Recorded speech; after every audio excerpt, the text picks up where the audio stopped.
Hi అండి, అందరికీ నమస్తే. ఈరోజు మునగాకుతో మసాలా వడలు ప్రిపేర్ చేసుకుందాం.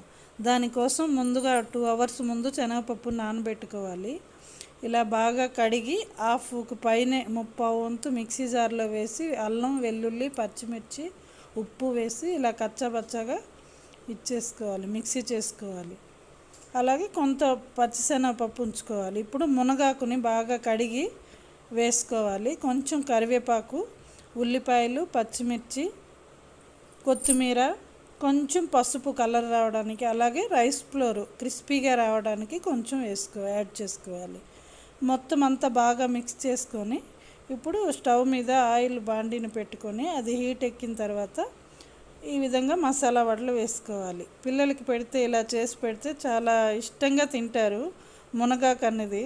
ఈ వీడియో నచ్చితే తప్పకుండా లైక్ చేయండి, మా ఛానల్ని సబ్స్క్రైబ్